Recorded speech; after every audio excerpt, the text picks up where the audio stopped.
మొన్నటి వరకు జర చల్లగా ఉండే వాతావరణం, కానీ ఈ 2 రోజుల సంది వేడి చూస్తే రాష్ట్ర వ్యాప్తంగానే కాదు హైదరాబాద్లో కూడా బయటికి పోవాలంటే మాత్రం కాస్త టైం చూసుకొని బయటికి వెళ్ళాల్సిన సిచ్యువేషన్ అయితే ఉంది.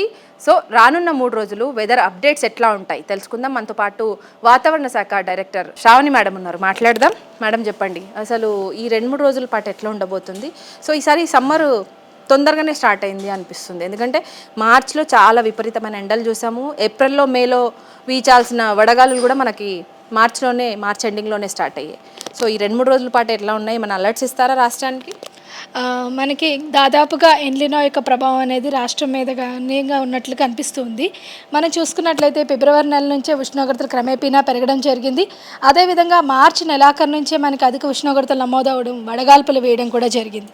మార్చి నెలాఖరు అలాగే ఏప్రిల్లో ఇప్పటి వరకు చూసుకున్నట్లయితే మనకి దాదాపుగా 3 సార్లు మన హీట్ వేవ్ వార్నింగ్ ఇవ్వడం అయితే జరిగింది. అదేవిధంగా మనకి కంటిన్యూస్గా హీట్ వేవ్ కూడా మనకి రియలైజ్ అవ్వడం కూడా జరిగింది, అంటే వడగాల్పులు కూడా రియలైజ్ అవ్వడం అయితే జరిగింది. దాదాపుగా మనకి మార్చి మధ్యాహ్నం నుంచి ఇప్పటి వరకు చూసుకుంటే అత్యధికంగా 43 డిగ్రీలు భద్రాద్రి కొత్తగూడెం మరియు ఖమ్మం జిల్లాల్లో నమోదవడం జరిగింది. అదేవిధంగా ఇంకా రాష్ట్ర ప్రభుత్వ అబ్జర్వేటరీస్ కూడా చూసుకున్నట్లయితే ముఖ్యంగా మనకి జనగాం, ఖమ్మం, భద్రాద్రి కొత్తగూడెం, నల్గొండ, సూర్యాపేట ఈ పరిసర ప్రాంతాల్లో కూడా అధిక ఉష్ణోగ్రతలు నమోదవడం అయితే జరిగింది. 43 డిగ్రీల కంటే అధికంగా కూడా ఉష్ణోగ్రతలు నమోదవడం అయితే జరిగింది. తర్వాత మనకి కొద్దిగా ఒక లీపు ఇచ్చి కొద్దిగా ఉరుములు మెరుపులతో కూడిన వర్షపాతం గత వారంలో కురిసి కొద్దిగా వాతావరణం చల్లబడినప్పటికీ మరియు మళ్ళీ ఇప్పుడు చూసుకున్నట్లయితే వచ్చే ఈ వారం రోజులు కూడా కొద్దిగా వేడిమి వాతావరణం ఉండే అవకాశం అయితే కనిపిస్తుంది. ముఖ్యంగా గత 48 గంటల్లో చూసుకున్నట్లయితే ఉష్ణోగ్రతలు క్రమేపీనాక పెరిగి రాష్ట్రం మొత్తం మీదుగా 40 డిగ్రీల మేర ఉష్ణోగ్రతలు నమోదవుతూ ఉన్నాయి. గత 24 గంటల్లో మనకి అత్యధికంగా 42 డిగ్రీలు భద్రాద్రి కొత్తగూడెంలో అధికంగా నమోదవడం జరిగింది. అలాగే మనకి కొద్దిగా ఉత్తర మరియు దక్షిణ తెలంగాణ జిల్లాల్లో కూడా సాధారణం కంటే 2 నుంచి 3 డిగ్రీలు అధికంగా ఉష్ణోగ్రతలు నమోదవుతున్నాయి. వచ్చే 24 గంటల్లో కూడా ఇదే విధంగా మనకి నమోదయ్యే అవకాశం అయితే కనిపిస్తూ ఉంది.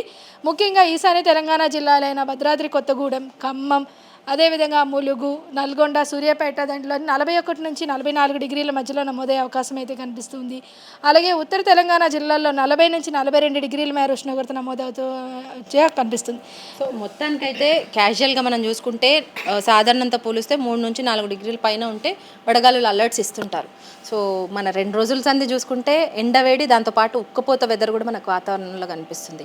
సో ఈ ఉక్కపోత వెదర్కి గల కారణాలు, అట్లాగే ఈ 2 రోజుల్లో ఉత్తర తెలంగాణ జిల్లాల్లో వర్షాలు ఎక్కువనే, ఎండలు ఎక్కువనే కదా మేడం? ఉత్తర తెలంగాణ జిల్లాలకు ఇస్తారా అలర్ట్స్? ఏ జిల్లాలు చెప్తారు? ఒకవేళ చెప్తే ఏ జిల్లాలని అలర్ట్గా ఉండమంటారు? మనకి 2 నుంచి 3 డిగ్రీలు ఉష్ణోగ్రత పెరుగుతున్నప్పటికీ కొద్దిగా గాలిలోని తేమ శాతం అనేది అధికంగా ఉండడం వల్ల కొద్దిగా ఉక్కపోత వాతావరణం అనేది ఏర్పడడం అయితే జరుగుతుంది. మనకి రేపు ఎల్లుండు చూసుకున్నట్లయితే అంటే మనకి 18, 19 తేదీల్లో 16, 17, 18, 19లోని మనకి సాధారణం కంటే 4 డిగ్రీలు అధికంగా నమోదవుతూ వడగాల్పులు వీచే అవకాశం అయితే కనిపిస్తుంది. ఈ వడగాల్పులు ముఖ్యంగా ఉత్తర తెలంగాణ జిల్లాలైన ఆసిఫాబాద్, మంచిర్యాల, జయశంకర్ భూపాలపల్లి, పెద్దపల్లి, జగిత్యాల, ఖమ్మం, భద్రాద్రి కొత్తగూడెం, అలాగే నల్గొండ, సూర్యాపేటలోని 41 నుంచి 44 డిగ్రీలు నమోదవుతూ మనకి వడగాల్పులు వీచే అవకాశం అయితే కనిపిస్తుంది. ఈ జిల్లాలకు మనం ఎల్లో అలర్ట్ కూడా జారీ చేయడం అయితే జరిగింది. మనం ముఖ్యంగా బయట ఒక సమాచారం అయితే చక్కర్లు కొడుతుంది. 18 తారీఖు నుంచి ఈ నెల 25 వరకు తెలంగాణ రాష్ట్రంలో ఉత్తర తెలంగాణ జిల్లాలు కావచ్చు, లేదంటే దక్షిణ తెలంగాణ జిల్లాల్లో వర్షాలు ఉంటాయి మోస్తారనేసి ఈ వార్తల్లో నిజమెంతుంది? మనకి 17, 18, 19 వర్షాలు అయితే లేవమ్మా. 19వ తేదీ నుంచి అయితే కొద్దిగా ఉత్తర తెలంగాణ జిల్లాల్లోని వేడిమి వాతావరణం ఉన్న దక్షిణ తెలంగాణ జిల్లాలో కొద్దిగా ఉరుములు మెరుపులతో కూడిన వర్షపాతం నమోదయ్యే అవకాశం ఉంది. 20వ తేదీ నుంచి మనకి ఉరుములు మెరుపులతో కూడిన వర్షపాతం నమోదవుతూ ఉంటుంది. దీంతో పాటుగా మనకి కొద్దిగా వాతావరణం చల్లబడే అవకాశం అయితే కనిపిస్తుంది 20వ తేదీ నుంచి. అయితే ఈ 2 రోజులు మాత్రం మనకి పొడి వాతావరణం ఉంటూనే కొద్దిగా ఉష్ణోగ్రతలు అధిక నమోదవుతూ వడగాల్పులు కూడా వీచే అవకాశం అయితే కనిపిస్తూ ఉంది. ఇక రైతులను ఉద్దేశించి ఆల్మోస్ట్ మీరు 1 వీక్లో 2 సార్లు బులెటిన్స్ రిలీజ్ చేస్తుంటారు. సో రైతులను ఉద్దేశించి ఏం చెప్తారు? ఎందుకంటే ఒకవైపు చూసుకుంటే పంట ఎండిపోయి అన్నము రామచంద్ర అంటున్నారు, ఇంకోవైపు చూసుకుంటే పండిన పంట, చేతికి వచ్చిన పంటని అమ్ముకోవడానికి కొనుగోలు కేంద్రాల వద్ద వేచి చూస్తున్న ధాన్యాన్ని కొనుగోలు చేస్తారనేసి అక్కడ కేంద్రాల వద్ద వెయిట్ చేస్తున్న రైతులకు ఏం చెప్తారు? ధాన్యాన్ని ఎట్లా కాపాడుకోవాలని చెప్తారు? ఎందుకంటే అక్కడ అమ్ముడు పోతలేదు, ఇక్కడ భద్రపరచుకోవడానికి వాళ్ళకి జాగా ఉండదు. అలాంటి రైతులకి మీరు ఇచ్చే సలహాలు కావచ్చు, సూచనలు కావచ్చు. ఇప్పుడు దాదాపుగా కొన్ని పంటలు ఉత్తర తెలంగాణ జిల్లాల్లో ముఖ్యంగా మనకి ధాన్యం కానీ వడ్లు కానీ ఆల్రెడీ వరి కోతలు అయితే కోస్తున్నారు. ఈ 2 రోజులు దాదాపుగా మనకి పొడి వాతావరణం ఉండే అవకాశం ఉంది కాబట్టి మధ్యాహ్నం 12 గంటల నుంచి 4 గంటలు మినహా మిగతా సమయాల్లో కోసుకొని ధాన్యాన్ని కళ్ళల్లో పెట్టుకొని కొద్దిగా నిల్వ ఉంచుకుంటే మంచిది. తర్వాత మనకి 19వ తేదీ నుంచి కొద్దిగా వర్ష సూచన ఉంది. ఈ వర్షం కూడా మనకి ఉరుములు మెరుపులతో కూడిన ఈదురుగాలులతో కూడిన వర్షపాతం ఉంటుంది కాబట్టి ఒకవేళ ఆ రోజుల్లో మనం కోతలు కానీ ప్లాన్ చేసుకుంటే చాలా నష్టపోతారు. ఎందుకంటే ఈదురుగాలుల వల్ల చాలా వరకు మనకి నష్టం ఉంటుంది. అదేవిధంగా వర్షపాతం దాదాపుగా చేతికి అందిన వచ్చిన టైంలోని మనకి ఈ వర్షపాతం అనేది చాలా నష్టాన్ని కలుగజేస్తుంది. ఈ 3 రోజులు మధ్యాహ్నం మినహా 12 గంటల నుంచి 4 గంటలు మినహా మిగతా సమయాల్లోని పంట కోత కోసి ఉంచుకోవడం అనేది మంచి సూచన. అది కాకుండా మధ్యలో ఉన్న కొన్ని పంటలు ఉన్నట్లయితే అంతర పంటలకు కానీ కొద్దిగా ఇరిగేషన్ షెడ్యూల్ అనేది కొంచెం పెంచడం అనేది ముఖ్యం. ఎందుకంటే మార్నింగ్ నుంచి ఈవినింగ్ వరకు ఒకటే ఇరిగేషన్ షెడ్యూల్ పెట్టడం వల్ల ఏంటవుతుందంటే మధ్యాహ్నం అధిక ఉష్ణోగ్రత వల్ల క్రాప్ స్ట్రెస్ గురయ్యి కొద్దిగా నష్టం అనేది ఎక్కువగా ఉంటుందన్నమాట. దీంతో పాటుగా రాత్రిపూట కూడా మనకి ఉష్ణోగ్రతలు సాధారణం కంటే అధికంగా నమోదవుతున్నాయి కాబట్టి ముఖ్యంగా పంటల్లోని ఈ సమయంలోనే ఎక్కువగా తెగుళ్ళు వచ్చే అవకాశం ఉంటుంది. ఆ తెగుళ్ళకి నివారణ చర్యలు కూడా తీసుకుంటే చాలా మంచిది.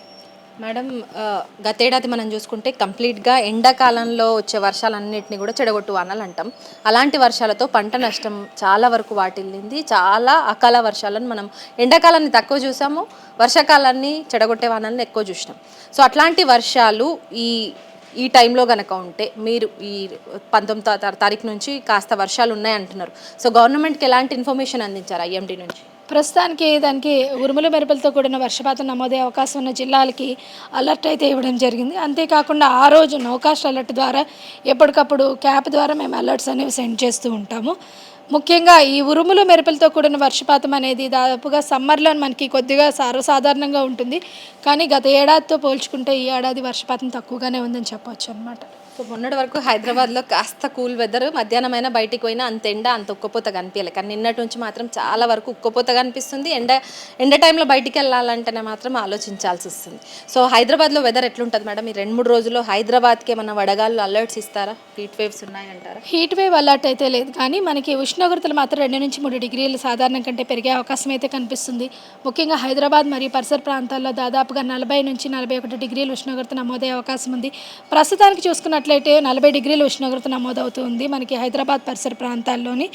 వచ్చే 2 రోజులు కూడా 40 నుంచి 41 డిగ్రీల మధ్య ఉష్ణోగ్రత నమోదయ్యే అవకాశం అయితే కనిపిస్తుంది. 19, 20 నుంచి కొద్దిగా జల్లులు కూడా కురిసే అవకాశం అయితే ఉంది.